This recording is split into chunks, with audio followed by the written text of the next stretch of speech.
Eu nunca pensei que chegaria um dia em que eu me sentiria uma estranha dentro da minha própria família. A gente cria os filhos acreditando que amor e sacrifício são uma espécie de seguro contra a solidão, que, se você se doar o bastante, nunca vai ser deixada para trás. Eu acreditava nisso com cada fio do meu cabelo branco, até que um pedaço de papel, uma escritura, dessas frias e sem alma, me provou o contrário. Meu nome é Evelyn, e vivi quase toda a minha vida no Oregon. Quando eu e meu marido, Thomas, compramos nossa primeira casa, ela era pequena, cercada por pinheiros e esperança. Ele trabalhava numa madeireira, e eu dava aulas para crianças pequenas numa escola local. A vida era simples, às vezes dura, mas repleta de risadas e cheiros de café fresco pela manhã. Tínhamos 2 filhos, Michael e Lauren. Eu os amava de um jeito que só uma mãe pode amar, aquele amor que mistura medo e orgulho, que faz você ficar acordada à noite imaginando o futuro deles e prometendo a Deus que faria qualquer coisa para vê-los felizes. O tempo, esse tecelão teimoso, passou correndo. Michael cresceu, se formou, e se mudou para a Califórnia para trabalhar com tecnologia. Lauren ficou mais perto, casou-se com um rapaz chamado Dean e teve 2 meninos adoráveis. E eu e Thomas, depois de décadas de trabalho, decidimos vender nossa casa e investir no que chamávamos de nosso último sonho, uma propriedade no interior do Oregon, grande o suficiente para reunir toda a família nos fins de semana. Thomas sempre dizia: quando eu me for, quero que você tenha segurança. Essa terra vai garantir isso.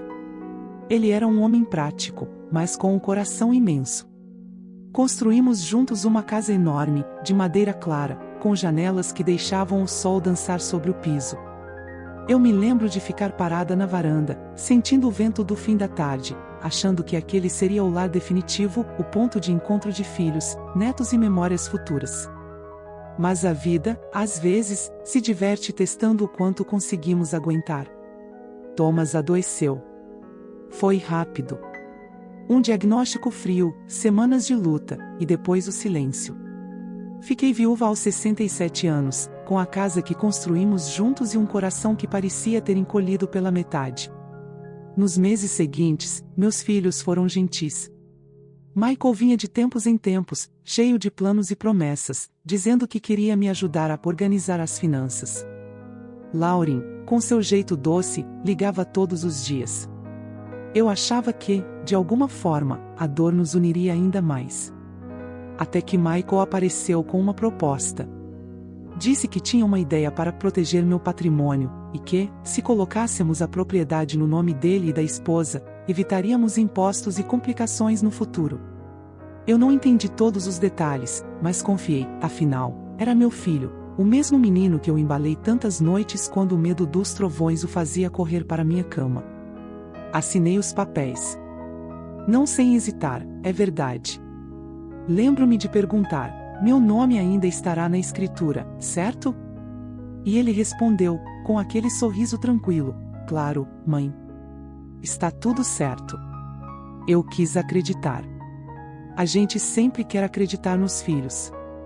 Meses depois, as visitas começaram a rarear. Michael dizia estar ocupado com negócios e a nora, Claire, sempre parecia apressada. Ela era educada, mas fria, daquelas pessoas que medem as palavras como quem calcula juros. No começo, eu tentei me aproximar. Fazia tortas de maçã, ajudava com os netos, elogiava o trabalho dela. Mas havia uma distância, algo invisível, crescendo entre nós. Até que, um dia, tudo mudou.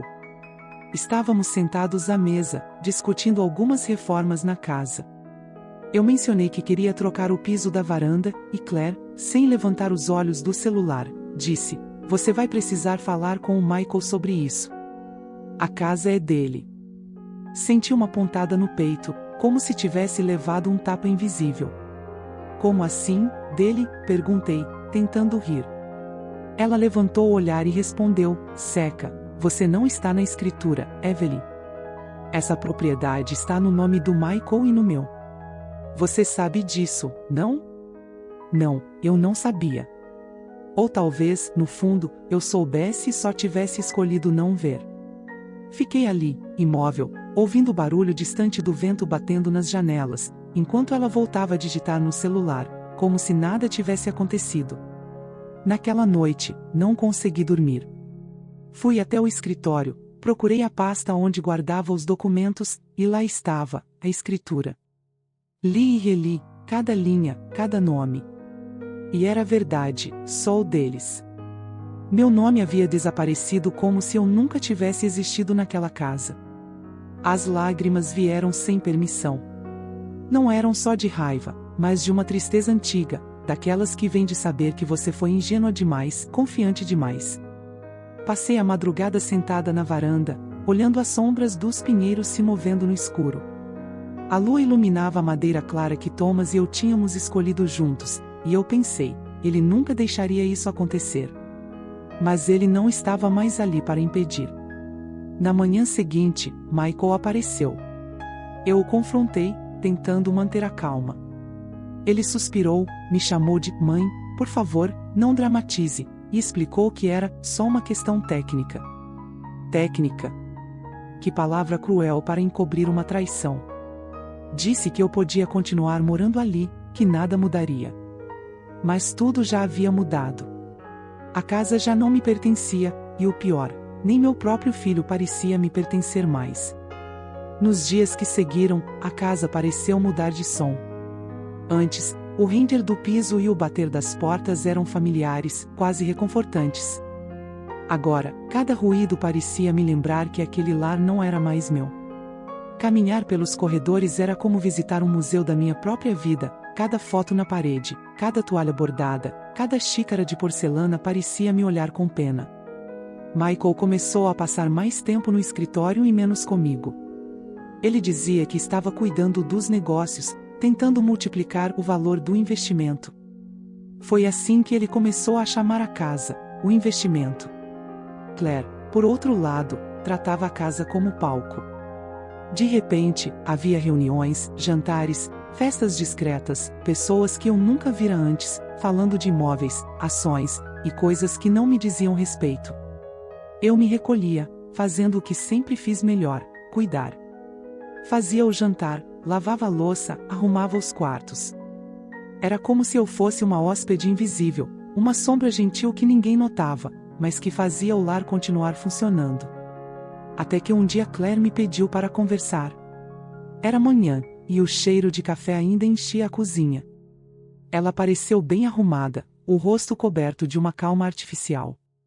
Evelyn, disse ela, eu e o Michael estávamos pensando, talvez fosse bom você tirar umas férias. Você sempre fala que sente falta da sua irmã em Washington, não é? Podia passar um tempo com ela. Aquilo soou como um convite, mas tinha o gosto amargo de um aviso. Eu perguntei se eles estavam incomodados comigo. Ela sorriu, um sorriso de quem treina a expressão no espelho. Claro que não. Só queremos que você descanse.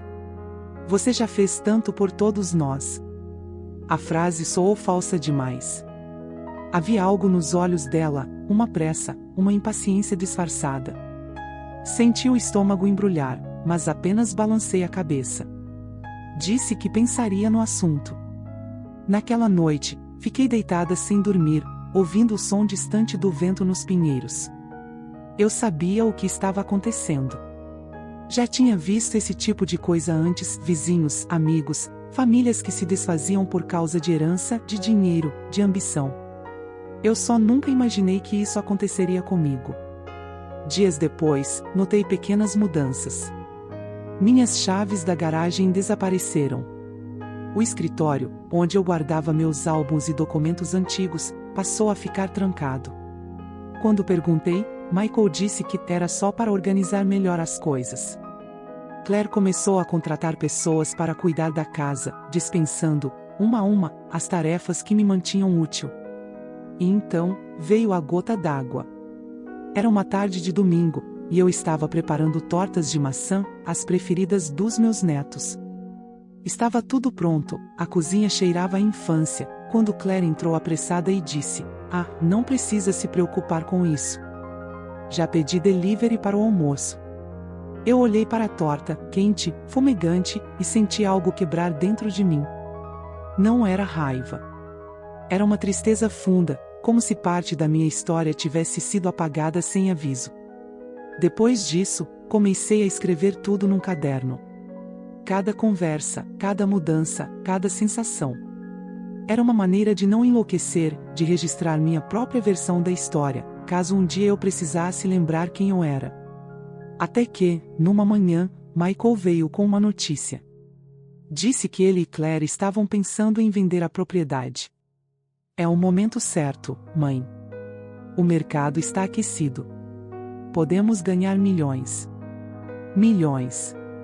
Ele dizia isso como se falasse de algo abstrato, sem perceber que cada tijolo daquela casa era uma lembrança. Eu perguntei: e eu? Onde vou ficar? Ele respondeu, hesitante: você pode vir morar conosco por um tempo, até encontrarmos algo menor, mais fácil de cuidar. Eu o encarei em silêncio. Meu próprio filho estava me oferecendo abrigo na casa dele, abrigo, não lar. Não consegui dizer nada. Só me sentei à mesa e fiquei olhando para o vapor subir da minha xícara de café até desaparecer no ar. Naquela noite, liguei para minha filha, Lauren. Ela sempre foi o oposto do irmão, sensível, direta, protetora. Contei tudo. Houve um silêncio longo do outro lado da linha. Mãe, ela disse enfim, eles não podem fazer isso. Você precisa se proteger. Mas eu já não sabia mais de que forma. Tarde demais para advogados, tarde demais para a confiança. O que me restava era dignidade. Então, fiz o que nenhuma mãe imagina fazer: comecei a planejar minha saída. Passei semanas observando, esperando, sem dizer nada. Recolhi documentos, tirei cópias de tudo, escondi o que era importante. Falei com uma amiga antiga, Ruth, que morava numa cidadezinha próxima. Ela me ofereceu um quarto e silêncio. Venha quando quiser, Evelyn.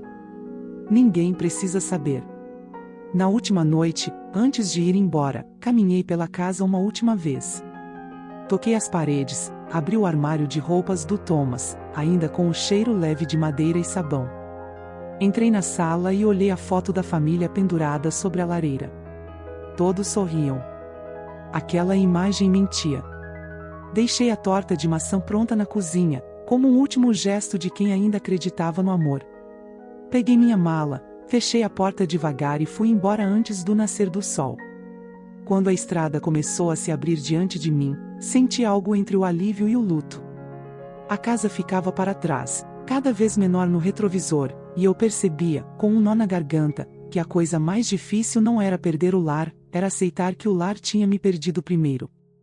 Cheguei à casa da Ruth numa manhã fria, com o coração batendo como um tambor surdo. Ela me recebeu de avental, os cabelos presos de qualquer jeito, e me abraçou sem fazer perguntas. Era o tipo de amizade que não precisa de explicação, só presença. Você vai ficar aqui o tempo que precisar, disse ela, e eu acreditei. Os primeiros dias foram silenciosos. Dormia muito, acordava tarde, e às vezes ficava horas sentada no quintal, olhando os passarinhos brigando por migalhas. Sentia uma mistura de vazio e liberdade, como alguém que perdeu tudo, mas ainda respira. Eu não tinha mais casa, mas tinha paz. Com o tempo, comecei a ajudar Ruth com o jardim e as contas da mercearia local. As pessoas da cidade me tratavam bem, sem curiosidade. Era reconfortante ser apenas da senhora Evelyn, e não a mãe do homem rico. Aos poucos, recuperei o gosto pelas pequenas rotinas: fazer pão, regar plantas, ouvir o rádio enquanto o sol se punha. Era uma vida pequena, mas inteira. Até que, certa tarde, enquanto arrumava a cozinha, ouvi o nome do meu filho no noticiário. Quase deixei o copo cair. O repórter falava de uma grande transação de terras no Oregon, a venda de uma propriedade avaliada em 64 milhões de dólares. O comprador era uma empresa estrangeira, o vendedor, meu filho, Michael. Fiquei parada, o coração descompassado. 64 milhões. O mesmo terreno onde eu e Thomas tínhamos plantado sonhos, agora vendido como um lote qualquer de especulação. Peguei o telefone, as mãos tremendo, e liguei. Ninguém atendeu. Tentei outra vez. Nada. Naquela noite, mal dormi. As lembranças voltaram como ondas, Thomas desenhando a planta da casa à mão, eu pintando as janelas, as festas em família, os risos no jardim. Tudo reduzido a uma cifra. Um número. No dia seguinte, fui até o banco. Precisava entender o que restava em meu nome. A atendente, gentil, puxou os registros e confirmou o que eu já temia: nada. Eu não tinha participação na venda. Nenhum centavo. Saí do banco com os olhos ardendo. A rua parecia mais fria, mais larga, como se o mundo tivesse aumentado e eu encolhido. Caminhei até um café, pedi um chá e sentei sozinha. E ali, enquanto observava as pessoas indo e vindo, algo dentro de mim se acendeu. Não um desejo de vingança, mas de verdade. Peguei meu velho caderno, aquele em que havia anotado tudo, datas, conversas, pequenas frases que Claire e Michael haviam dito. Era um diário, mas também um testemunho. De repente, percebi que eu tinha nas mãos algo mais poderoso do que dinheiro: a história. A minha história. Ruth, quando soube, quis me ajudar. Você precisa contar isso, Evelyn. As pessoas precisam saber. No começo, resisti. Vergonha, talvez. Ninguém quer admitir que foi enganada pelos próprios filhos. Mas, quanto mais eu pensava, mais entendia que o silêncio era a última forma de obediência que eu ainda carregava. Então comecei a escrever de verdade. Cada lembrança virou palavra, cada ferida ganhou forma. Revi cartas antigas, fotos, notas de jornal. Não para acusar, mas para compreender. Descobri que, nas semanas anteriores à assinatura dos papéis, Michael e Claire haviam consultado advogados, alterado cláusulas, e usado o nome do Thomas como justificativa. Tudo registrado. Ruth me apresentou a um jornalista local que fazia reportagens sobre disputas familiares e fraudes imobiliárias. Ele ouviu minha história com atenção, anotando tudo em silêncio. No fim, disse: a senhora tem mais do que uma história. Tem um retrato do que o dinheiro faz com as pessoas. A reportagem saiu meses depois. Não era sensacionalista, mas profunda. Falava de famílias, confiança, envelhecimento, e o abismo que se abre entre gerações. Não havia nomes completos, mas quem precisava saber, soube.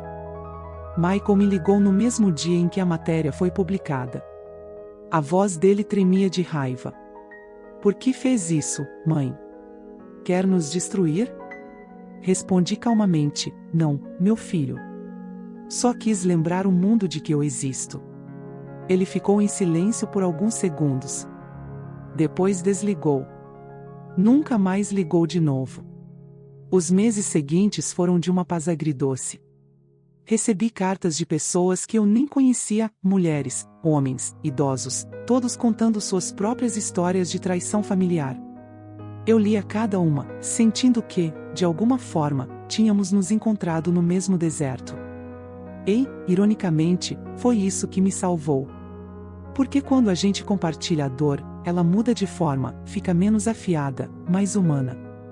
Certo dia, Ruth chegou animada. Você viu? Estão falando de você no rádio. Sorri, meio sem entender. O jornalista mencionara a minha história num programa sobre ética e herança. Ele disse que uma senhora do Oregon transformou a perda em coragem. Fiquei em silêncio por um tempo, olhando para fora, onde o vento balançava as folhas do pomar. E pensei: Thomas teria se orgulhado. Não do escândalo, mas do fato de eu ter escolhido a verdade em vez do medo. Naquele fim de tarde, preparei 2 tortas de maçã, uma para mim e outra para Ruth. Enquanto o cheiro doce se espalhava pela casa, senti uma leveza que há muito não sentia. Eu ainda não tinha recuperado o dinheiro, nem o lar, mas havia recuperado algo mais importante, a mim mesma.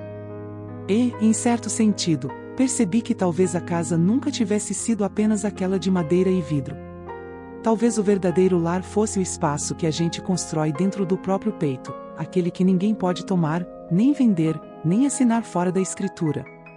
Os anos seguintes foram gentis comigo, não por me devolverem o que perdi, mas por me ensinarem o que nunca mais quero entregar. Há uma serenidade que só chega quando a gente para de lutar pelo que não quer ser salvo. Ruth dizia que eu havia florescido de novo. Talvez tivesse razão. A vida na cidadezinha se tornou meu refúgio. Eu ajudava na mercearia, fazia bolos para a igreja, ensinava bordado às meninas da escola. Ganhava pouco, mas ria muito. O dinheiro não me comprava mais nada, e eu já não devia nada a ninguém. De vez em quando, ouvia notícias do Michael. Diziam que o negócio da venda tinha azedado. A empresa compradora desistira de parte do projeto por problemas ambientais, e ele enfrentava processos. Claire, segundo soube, havia ido embora, levando uma parte considerável da fortuna. Ironias do destino, o ouro pelo qual me tiraram tudo virou poeira. Não me alegrei com isso. Juro que não. A dor do outro, mesmo quando merecida, nunca alimenta de verdade. Apenas confirmei o que Thomas sempre dizia: dinheiro é vento, e vento nenhum constrói um lar.